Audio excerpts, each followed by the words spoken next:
Neemias, capítulo de número 6, versículo 1 a seguir. Todos acharam? Diz assim a palavra do Senhor: Sucedeu mais que, ouvindo Sambalate e Tobias, Gesem o árabe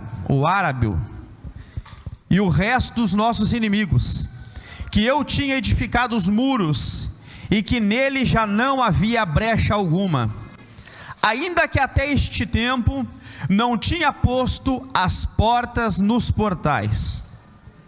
Sambalate e Gesem enviaram a dizer: Vem e congreguemo-nos juntamente nas aldeias no vale de Ono. Porém intentavam fazer-me mal. Enviei-lhes mensageiros a dizer: Estou fazendo uma grande obra, de modo que não poderei descer. Por que cessaria esta obra, enquanto eu a deixasse fosse ter convosco? E da mesma maneira enviaram a mim 4 vezes, e da mesma maneira lhes respondi. Amém? Esse texto aqui, meus irmãos, de Neemias, é um texto bem conhecido. O povo judeu, ele era governado por reis, a partir do momento em que Deus consagra, unge Saul para ser rei. O povo antes ele era liderado num governo teocrático. Deus era quem governava o povo. Tinha um líder humano, tinha um líder ali que governava, que guiava o povo, mas era Deus quem comandava, era Deus quem dava as ordens, era Deus quem dava as diretrizes. Mas o povo, por um determinado tempo, ele quis ser igual aos outros povos, porque os outros povos tinham reis. Então eles pediram para Deus um rei, e era da vontade de Deus também dar um rei para eles. Deus deu um rei. Então o povo judeu ele foi governado por 120 anos no Reino Unido, que nós podemos dizer assim. O Reino Unido, o reino unificado, um reino só, 120 anos, 40 anos com o rei Saul, 40 anos com o rei Davi e 40 anos com o rei Salomão. Só que com a morte de Salomão, o seu filho Roboão assumiu o trono. Ele era o herdeiro do trono e ele assumiu o trono. Roboão assume o trono. E quando Salomão ele era rei, ele tinha construído o templo. Templo esse que Davi queria construir, tanto queria construir, e Deus não permitiu. Deus não permitiu que Davi construísse, mas Salomão vem e constrói. Só que para que Salomão construísse esse templo, Salomão ele oprimiu o povo com altos impostos. Salomão pesou a mão nos impostos com o povo. Aí quando começa essa transição, aonde ainda nesse povo tem que pesar mais a mão ainda nesse povo. Eles têm que sentir que a tua mão é pesada. E aí ele gosta desse conselho, e é isso que ele faz. Vai lá, aumenta os impostos. Só que com isso acaba causando uma divisão no povo.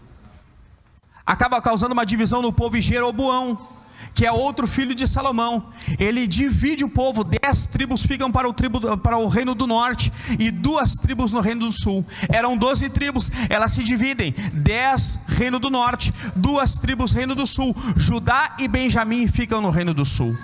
Só que com essa divisão começou uma guerra civil entre o povo judeu, porque o rei Jeroboão queria conquistar as 2 tribos, e as 2 tribos queriam conquistar o reino do norte, as 10 tribos. Então fica aquela guerra. Só que aí acontece o seguinte: o reino do sul, que ficou com Roboão, o reino do sul, que era 2 tribos, Benjamim e Judá, eles tinham a sua sede, a sua matriz, a sua capital em Jerusalém. Ali em Jerusalém é onde estava o templo que Salomão construiu. O que acontece? O povo com desejo de adoração, o povo com vontade de adorar, o povo com vontade de buscar Deus, o povo da tribo do norte migrava para o reino do sul. Para quê? Para ir para o templo adorar a Deus, para ir para o templo buscar a Deus, para ir para o templo sacrificar a Deus, oferecer os sacrifícios a Deus. Então o reino do norte praticamente todo ele descia para o reino do sul, e isso não era do agrado de Jeroboão. Então o que Jeroboão faz? Jeroboão ele constrói 2 templos, e aqui começa o grande erro do rei Jeroboão. Ele constrói 2 templos, um em Samaria e outro em Gesem. Ele constrói esses 2 templos idólatras. Nesses templos em que ele construiu, havia um bezerro de ouro. Permaneceram no pecado do seu pai. Alguns reis até foram bons governantes, fizeram coisas boas, mas pelo fato da idolatria, Deus ele pesa a mão sobre este povo. Por causa da idolatria, Deus permite que os assírios invadam o reino do norte, conquistem essas 10 tribos e exterminem elas. Essas tribos desapareceram do mapa. Hoje elas não existem mais. Judá e Benjamim estão lá até hoje. Agora as tribos, as outras 10 tribos, elas simplesmente desapareceram. Por quê? Por causa da sua idolatria, por causa do seu pecado, por não destruírem aqueles deuses idólatras. A Bíblia diz que alguns reis foram bons, sim, foram bons governantes, mas a Bíblia vai dizer: e o fulano permaneceu no pecado de seu pai, porque o templo idólatra continuava lá, o templo com bezerro de ouro continuava lá. Deus permite que os assírios entrem e destruam aquele povo. Esse povo ele se torna miscigenado, se torna um povo misto. Ele faz aliança com outros povos e eles desaparecem. No sentido político falando, eles desaparecem. Aí então surge o que? O povo samaritano. É por isso que existe até hoje uma barreira entre judeus e samaritanos. Jesus quebrou esta barreira. Para a igreja não existe essa barreira, mas para o povo judeu ainda existe essa barreira. Mas Jesus ele veio para quebrar barreiras, e através da igreja ele vem quebrando essa barreira através dos séculos. E é por isso que a palavra de Deus diz lá em Tito 2:11 que a graça de Deus se manifestou salvadora a todos os homens. Não é só para os brancos, não é só para os negros, não é só para os amarelos, para os japoneses, não, é para todos os homens, seja eles quem for, qualquer classe social, qualquer etnia, qualquer língua, qualquer nação, qualquer raça. A graça de Deus se manifestou. Esse foi o pior rei que governou o povo de Israel, o pior rei.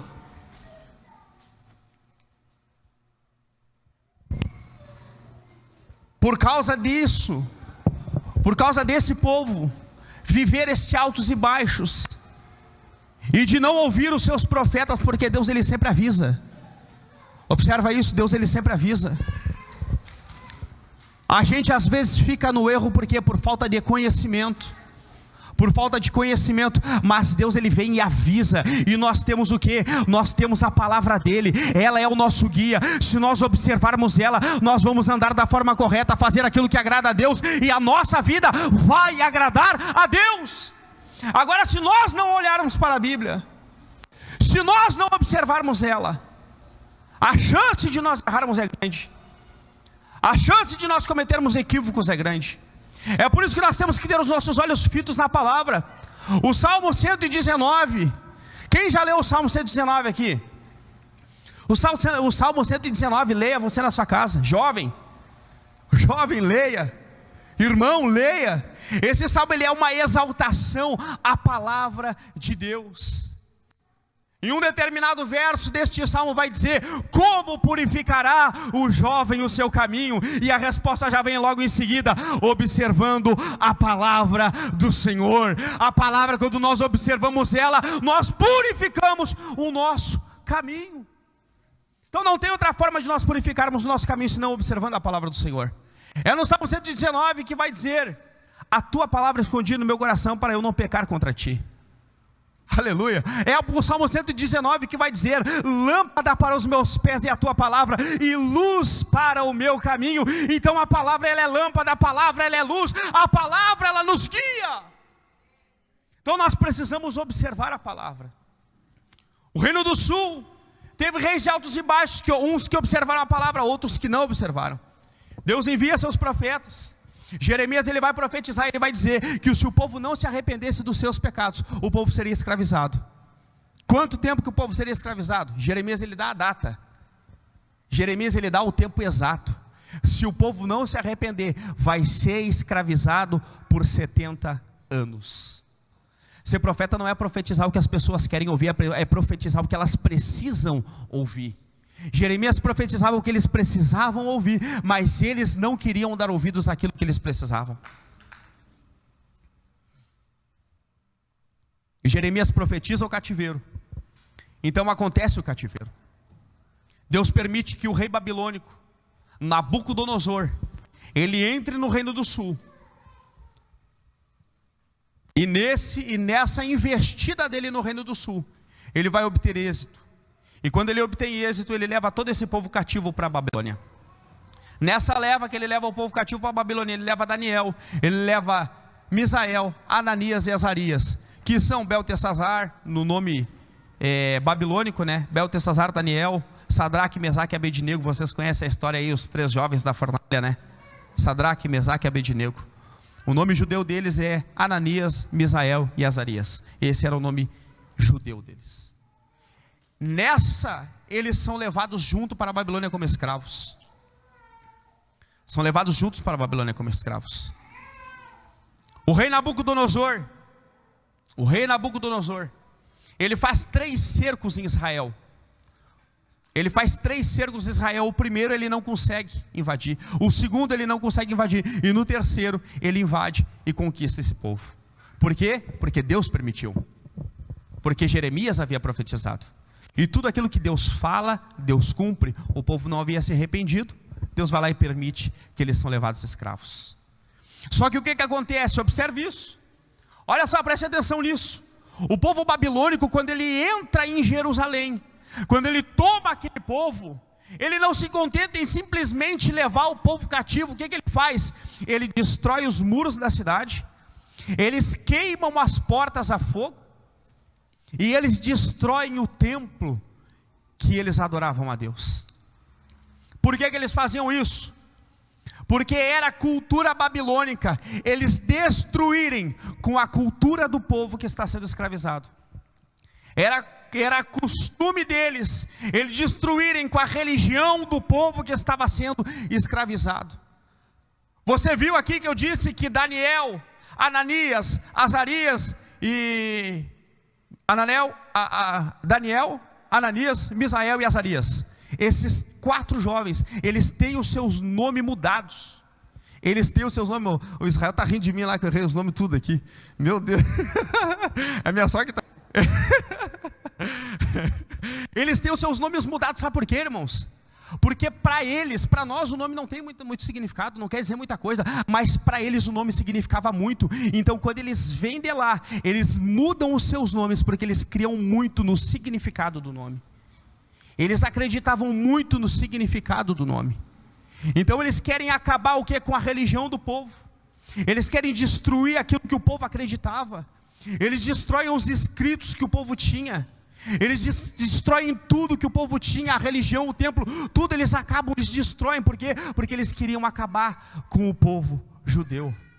Aleluia. Só que aí a importância de nós guardarmos a palavra de Deus no nosso coração, porque mesmo que eu não tenha ela escrito num livro, mesmo que eu não tenha um papel escrito a palavra, eu tenho ela guardada aqui dentro, aonde é o importante, porque daqui ninguém pode tirar, daqui ninguém pode arrancar. O que está aqui dentro, e é só aqui que vai ficar, aqui no meu coração e na minha vida, na prática, porque é isso que nós precisamos. Nós precisamos ter a Bíblia guardada no nosso coração. Para quê? Para ensinar ela aos outros e para praticá-la. A Bíblia, irmãos, foi um presente dado por Deus. O Salmo 68 vai dizer: e Deus deu a palavra para o povo. Então a Bíblia, ela é um presente dado por Deus. Mas por muito tempo a Bíblia não tinha ela escrita. Deus, quando ele decide da Bíblia, ele pede para Moisés, e ele dá uma ordem para Moisés: ó Moisés, escreve estas palavras num livro para memorial. Mas antes disso não tinha a palavra escrita, irmão. Tá, mas então como é que a palavra se mantinha? Como é que Deus mantinha a sua palavra? Através da tradição oral. Ou seja, o pai ensinava para o filho. Aleluia. Aqui a gente pode tirar uma lição aí para os pais, né? Quem é o pai aí que lê a Bíblia com o filho? Não precisa responder, irmão. Aí pensa aí. Tu tem filho aí? Tu ensina o teu filho a Bíblia? Tu lê com ele a Bíblia? Tu fala com ele da Bíblia? Tu senta à mesa para conversar com ele sobre a Bíblia? Nós precisamos ter essa prática, de passar para os nossos filhos aquilo que nós acreditamos. Aleluia. Eu gosto de Timóteo, porque a Bíblia vai dizer que Paulo ele pega Timóteo para discipular Timóteo. Mas ele vai dizer assim para Timóteo: Timóteo, tu que aprendeu a fé em casa, com a tua avó Loide e com a tua mãe Eunice. Ou seja, a fé ele aprendeu em casa, com a avó e com a mãe. Agora Paulo ele vem discipulando ele um pouquinho mais de perto. Mas a fé ele aprendeu dentro de casa, com os pais. Aleluia. Ensine o teu filho a palavra. Ensine para ele os caminhos do Senhor. Aleluia. Deus está até me levando para o outro lado aqui, mas vamos voltar aqui. Vamos voltar. Esse povo então ele é escravizado. Ele é escravizado, ele é levado para o exílio, fica 70 anos no cativo, em cativeiro. Esses 70 anos, o povo ele é escravizado no ano 586. No ano 516 começa o retorno para Jerusalém. Esse retorno ele é também em 3 levas. A primeira leva através de Zorobabel, a segunda leva através de Esdras, e a terceira leva através de Neemias. Esses 3 homens, esses 3 líderes, cada um deles retornou. Eles retornaram para Jerusalém com um objetivo específico. Zorobabel ele retorna com qual objetivo? Reconstruir o templo. Esdras ele volta com qual objetivo? Estabelecer novamente o culto a Deus. Esdras ele era escriba e ele vem para Jerusalém para quê? Para estabelecer novamente o culto a Deus. Ele vem para pregar a palavra para o povo. E quando eles reconstroem aqui os muros da cidade, quando eles terminam de reconstruir as portas, Esdras ele fica 6 horas ininterruptas, simplesmente lendo a palavra de Deus para o povo. Aleluia. 6 horas lendo a palavra, e o povo se alegrando, porque eles estavam ouvindo de novo a palavra de Deus, aquilo que eles tanto ouviam e não tinham mais o direito, porque estavam escravizados. Só que o que eu quero trazer aqui, meus irmãos, para nós, de ensinamento? Quando Esdras retorna, Esdras é o último a retornar. Esdras ele nasceu no cativeiro assírio, no cativeiro persa, perdão. Ele nasceu no cativeiro persa. Ele nasceu ali. Se nós fizermos um cálculo aqui, nós vamos ver que Esdras ele não tinha como estar vivo se ele tivesse vindo do cativeiro lá da Babilônia em 586. Ele teria que ter mais de 120 anos, e nessa época não tinha mais homens com essa idade. Então Esdras ele nasceu no cativeiro persa. E aí, no primeiro capítulo, quando nós lemos o livro de Neemias, perdão, eu falei Esdras, né? É Neemias. Quando nós lemos o primeiro capítulo de Neemias, você vai ver ali que Neemias ele está em Suzã, está no palácio do rei, e chega um de seus irmãos, Anani. E quando chega um dos irmãos dele, Anani, ele faz uma pergunta para Anani, ele diz assim: Anani, como é que está o povo? Como é que está o povo? Como é que está o meu povo? O povo que está lá em Jerusalém, como é que está o povo? A resposta de Anani é a seguinte: o povo está em opróbrio, o povo está passando vergonha, os muros estão quebrados e as portas estão queimadas a fogo. O que Neemias faz? Você sabe o que Neemias faz quando Neemias ouve essa resposta? Neemias ele lamenta, Neemias ele chora, Neemias ele ora, Neemias ele jejua. Neemias ele faz isso pelo seu pecado e faz isso pelo pecado do povo. Quanto tempo Neemias faz isso? 3 meses. 3 meses Neemias jejuando, 3 meses Neemias orando, 3 meses Neemias clamando a Deus pelo seu pecado e pelo pecado do povo. 3 meses ele fica fazendo isso e pedindo para Deus: Deus, me dá uma oportunidade para que eu possa voltar lá para ajudar o meu povo. Me dá uma oportunidade para que eu possa liderar o povo para reconstruir, para que eles venham sair desta vergonha, para que eles venham sair deste opróbrio, para que eles venham sair dessa situação que eles estão. Me dá uma oportunidade. E Neemias ele é inteligente, porque ele observa uma oportunidade e ele agarra ela com as 2 mãos. A Bíblia vai dizer que havia uma festa acontecendo no reino. A Bíblia não fala isso claramente, ela deixa entender. Ela deixa entender porque Neemias ele era copeiro do rei. Copeiro do rei, irmão, era um cargo de muita confiança, de alta confiança do rei. Não era qualquer um que era copeiro do rei. E Neemias ele era copeiro, ele era aquele que experimentava a bebida do rei antes do rei beber. Ele era aquele que experimentava a comida do rei antes do rei comer, porque naquele tempo acontecia muito de reis serem mortos através de veneno. Eles eram envenenados dessa forma. E aí quem matava o rei não era preso, assumia o reino. Então naquele tempo acontecia muito disso. Então havia o copeiro para isso. Ele comia, se não acontecesse nada com ele, não deu piripaque, o rei comia também, não ia dar problema nenhum, né? Era assim que acontecia naquela época. Então, irmãos, Neemias ele espera o momento exato para falar com o rei. Ele espera a oportunidade que Deus ia proporcionar. A Bíblia não fala que estava acontecendo uma festa no reino, mas deixa entender que, porque a Bíblia vai dizer no capítulo 2, que o rei estava sentado no trono, e do lado estava a rainha. E não era todos os dias que a rainha sentava junto com o rei. A rainha ela só sentava junto com o rei no trono, quando havia um momento, uma ocasião especial. E por isso que a Bíblia deixa entender que estava acontecendo uma situação especial. Neemias vem servir o vinho para o rei. E quando Neemias chega, o rei percebe o quê? Percebe que Neemias está triste. Aí ele pergunta: Neemias, por que tu está triste? Por que o teu semblante está caído? Aí aqui ele vê a oportunidade. Ele vê a oportunidade e ele fala para o rei: rei, como não ficaria eu triste sabendo que o meu povo está em opróbrio? Sabendo que o meu povo está lá com as suas casas destruídas, os muros destruídos, as portas queimadas a fogo, o povo está passando vergonha. Como que eu não vou ficar triste? Como que eu não vou ficar assim? Aí o rei olha para Neemias e diz assim: Neemias, tu é meu amigo, e eu vou te conceder um pedido. Pode me pedir o que tu quiser e eu vou fazer. Eu quero ir lá ajudar eles. Aleluia, o pedido de Neemias é esse: eu quero ir lá ajudar aquele povo, eu quero ir lá reconstruir aqueles muros, eu quero ir lá reconstruir aquelas portas, eu quero ir lá ajudar o meu povo. E aqui eu trago um ensinamento para nós, aqui eu trago uma reflexão para nós, meus irmãos.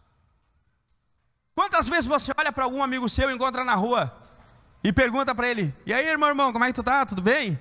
É costume nosso fazer isso, né? Qualquer um que a gente vê na rua, e aí, como é que tá? Tudo bem? É costume nosso fazer isso, né? Geralmente a resposta que a gente ouve é positiva, né? Geralmente é positiva, né?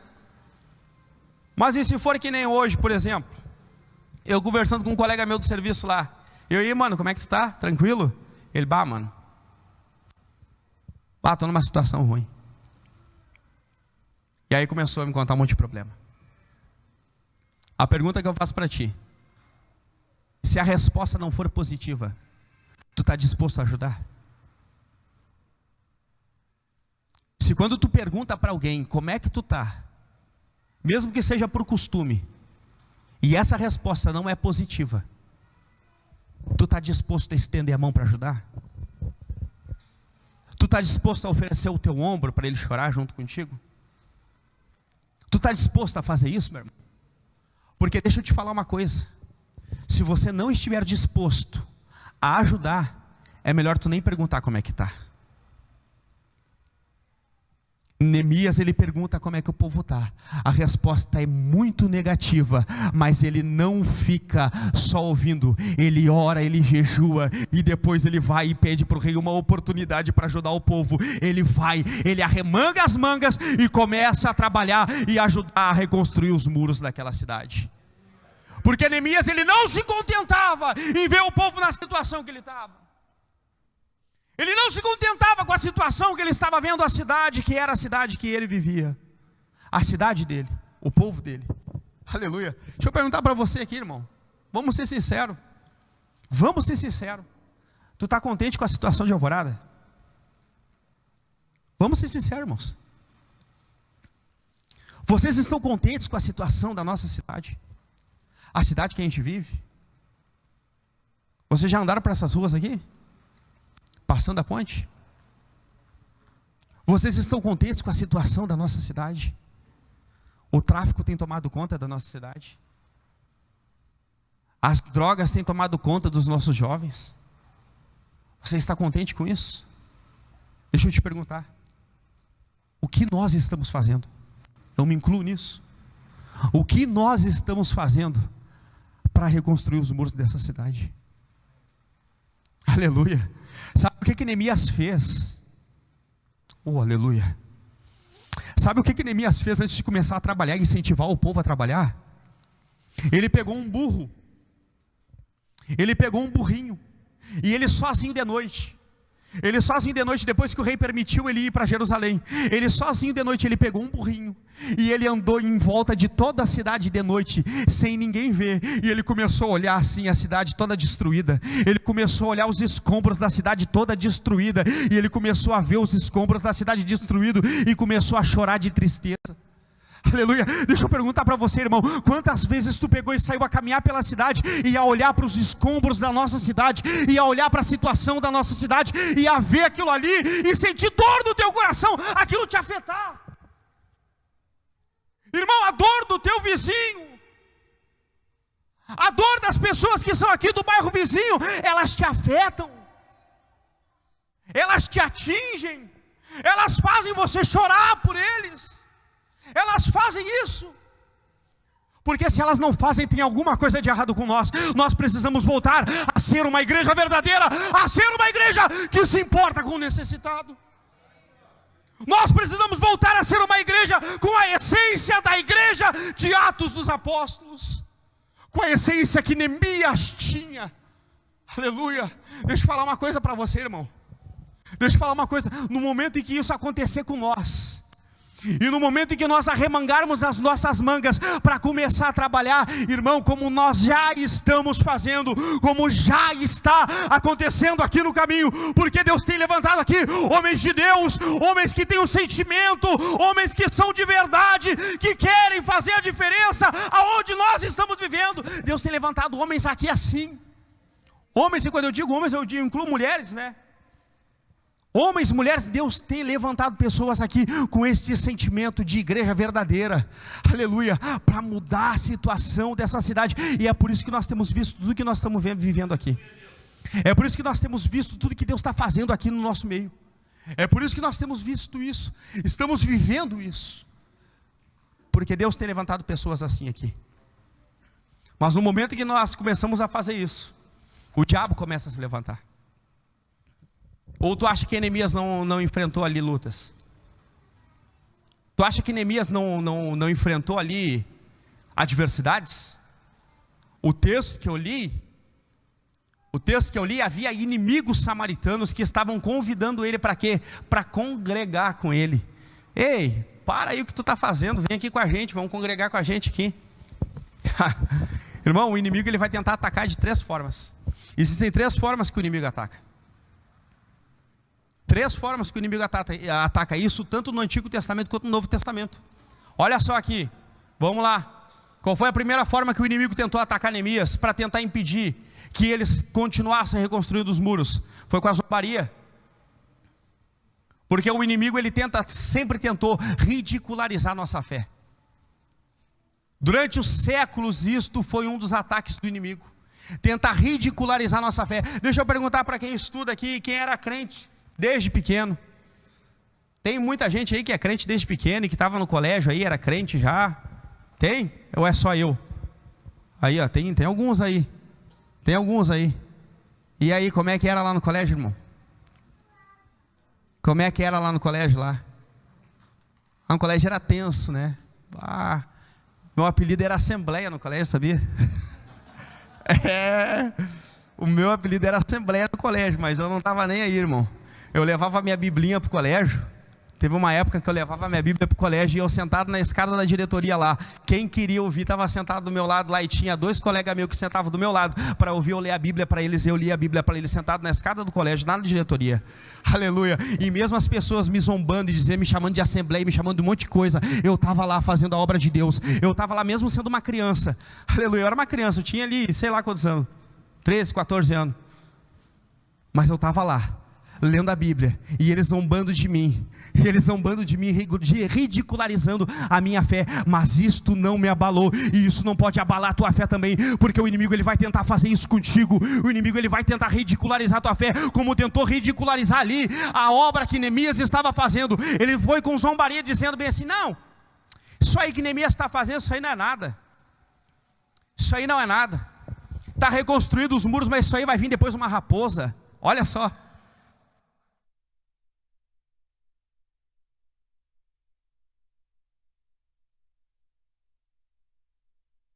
A história do lobo mau. Aqui que surgiu, porque eles zombaram dizendo assim: não, isso aí depois vai vir uma raposa, vai soprar e esses muros vão cair. Era isso, está na Bíblia ali em Neemias, lê lá para te ver. Então eles zombaram desse jeito. Para quê? Para que o povo se sentisse o quê? Oprimido, para que o povo se sentisse incapaz de fazer a obra. Mas isso foi suficiente para eles parar a obra? Não, porque eles tinham um líder de visão, um líder incentivador, um líder que mesmo o povo zombando, ele dizia: não, vamos continuar, porque isso aqui é obra de Deus, isso aqui é uma grande obra, e a gente não vai parar não, eles podem vir com o que eles quiserem, mas nós não vamos parar não. No Novo Testamento da mesma forma, quando o Espírito Santo desceu, a Bíblia diz que uns zombavam dizendo que eles estavam cheios de mosto. Então tu vê desde o início da igreja, a igreja ela enfrentava a zombaria. Deus fazia o mover, Deus se movia no meio do povo, e aí vinham os outros lá e falavam: aí, estão tudo embriagado, bando de bêbado, bando de louco. Não é assim que eles chamam a gente? Bando de louco? Sou louco mesmo, irmão, sou louco por Cristo mesmo, estou nem aí, pode me chamar de louco. Então zombaria no Antigo Testamento, zombaria no Novo Testamento. Mas não é só isso não, o inimigo ele vem com ameaça. Ele vem com ameaça. Aqui no Antigo Testamento em Neemias, a zombaria não funcionou. Aí o que eles fazem? Não, nós vamos fazer o seguinte: envia um mensageiro lá e fala para eles que se eles não pararem esta obra, nós vamos entrar no meio deles e vamos matá-los ao fio da espada. O que Neemias faz? Neemias pega e incentiva eles. Neemias vai dizer: lutem pelas suas esposas, lutem pelos seus filhos, lutem pelas suas casas, lutem, mas não desistam. Aí Neemias dá para eles uma colher de pedreiro na mão e dá na outra mão uma espada. O povo estava ali trabalhando, construindo os muros, mas estava também armado até os dentes para enfrentar o inimigo. Pode vir aqui no meio, que quem vai morrer vai ser vocês ao fio da espada. Então o povo estava preparado, o povo estava ali pronto para a batalha. Eles estavam prontos para a batalha, meus irmãos. E nós também temos que estar prontos para a batalha, porque o inimigo ele vai tentar vir contra nós com zombaria e com ameaça. Novo Testamento, mesma coisa. O povo pregando, os discípulos, os apóstolos pregando a palavra. O que eles fazem? Pegam eles: quem vocês pensam que vocês são? Atos 4, quem vocês pensam que vocês são para pregar a palavra, para falar da ressurreição, para falar de Jesus? Olha aqui, se vocês continuar pregando aí sobre a ressurreição, nós vamos prender vocês no calabouço, nós vamos prender vocês na prisão, vamos açoitar vocês. Qual é a resposta deles? Nós vamos continuar pregando a palavra de Deus, vamos continuar pregando a ressurreição, porque foi isso que Ele nos deixou. Eles não estavam nem aí, irmão, se iam ser presos ou não. Eles não estavam nem aí se eles iam ser açoitados ou não. Para eles era alegria, aleluia, sofrer por causa de Jesus. Como é que é para nós? Tu tem medo de perseguição? Aleluia. E a terceira forma, irmão, a terceira forma é a forma como eles chegam aqui agora para Neemias, pedindo para congregar, porque eles tentam agora se infiltrar no meio do povo. E essa é a forma mais perigosa. Essa é a forma que nós temos que ter mais atenção. Esta é a forma que nós temos que ter mais atenção, sensibilidade para entender. Porque eles tentaram com a zombaria, não deu certo. Tentaram com a ameaça, não deu certo. Eles tentam agora se infiltrar. Eles se fazem de amigos. Não, vem cá, Neemias, sou teu amigo, cara, quero conversar contigo. Vem aqui no Vale de Odo. Vamos congregar juntos. Não é assim, irmão? O inimigo não tenta se infiltrar? Novo Testamento, mesma coisa. Ananias e Safira, infiltrados no meio da igreja, mentindo no meio da igreja. Aleluia. Mas agora deixa eu te falar, eu falei aqui no início, quando eu falei a palavra da oferta, eu disse que quem controla a igreja é quem? É o Espírito Santo de Deus. E o Espírito Santo de Deus, ele não permite que pessoas infiltradas no meio da igreja tentam destruir ela por dentro, porque não conseguiram destruir do lado de fora. Deus não permite isso. O Espírito Santo, ele ainda governa a igreja, ele ainda está revelando para os santos homens de Deus, aleluia, aqueles que são e aqueles que não são. E se tiver gente infiltrada, Deus vai arrancar daqui, assim como arrancou Ananias e Safira, e assim como deu visão para Neemias entender que eles estavam querendo se infiltrar para fazer mal para ele, aleluia. Irmão, o que eu quero que nós entendamos hoje, porque eu tenho observado em que passo está a nossa igreja. Eu sou observador, e eu tenho visto a forma como nós estamos crescendo, e Deus tem nos abençoado. E com certeza o inimigo, ele vai começar a tentar fazer investidas para destruir isso aqui que Deus está fazendo, na nossa vida. Se coloque de pé, por favor.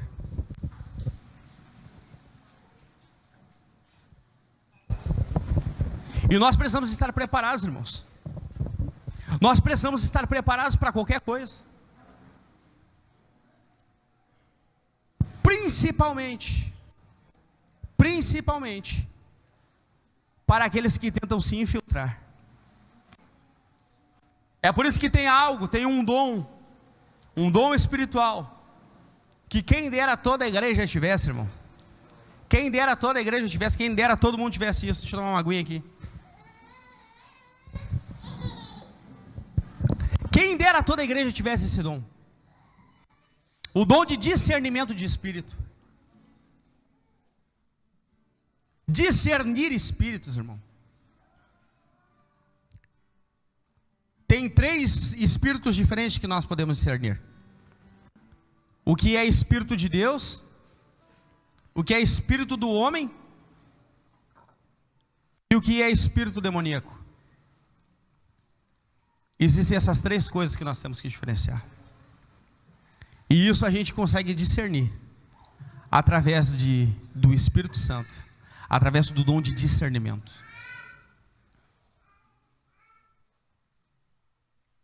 Hoje Deus tem nos chamado para prestar atenção nisso e para nos preparar para os ataques do inimigo contra a nossa vida. A gente precisa entender uma coisa: a convicção que Neemias tinha, aleluia, a convicção que Neemias tinha da obra que ele estava fazendo. Quando acontece isso aqui, irmão, a obra não está concluída ainda, os muros já estão prontos, não tem mais brecha, o povo já está em segurança, mas ainda não tinha a porta. Porta representa a justiça para o povo, porque era nas portas em que o povo era julgado. Os juízes julgavam o povo nas portas. O muro representa a segurança, as portas representam a justiça. Neemias está reconstruindo tudo isso, está dando tudo isso de volta para o povo. O sentimento de segurança, o sentimento de justiça, o sentimento de que Deus estava com aquele povo. Tu sente que Deus está contigo? Tu te sente seguro? Tu te sente que tu está num ambiente de justiça? Aleluia. Aleluia, tu te sente assim? É, irmão. Só que a obra ainda não está concluída. Tem muito mais coisa para a gente fazer. Deus tem muito mais coisa para fazer através das suas mãos. Eu vim hoje aqui como profeta de Deus, como Neemias, para incentivar a tua vida, para incentivar você. Esforça as tuas mãos. Esforça as tuas mãos para trabalhar pela tua cidade, para trabalhar pelos teus vizinhos, para que eles venham aceitar a Jesus, para que eles venham conhecer Jesus, para que eles venham largar a vida deles de pecado, para que eles venham sair da vergonha que eles estão vivendo, para que eles venham sair do opróbrio que eles estão vivendo, que eles venham sair da escravidão que eles estão vivendo. Deixa Deus usar as tuas mãos para isso. Deixa Deus usar as tuas mãos para esse objetivo. Neemias tinha uma convicção, ele estava fazendo uma grande obra, ele não podia parar. Ele não podia parar aquilo que ele estava fazendo. Será que tu tem essa convicção no teu coração? Será que tu tem essa convicção dentro de ti, que tu está fazendo parte de uma grande obra? Eu falei aqui no início, Deus está fazendo uma grande obra aqui. Deus está fazendo uma grande obra aqui. Você não pode parar.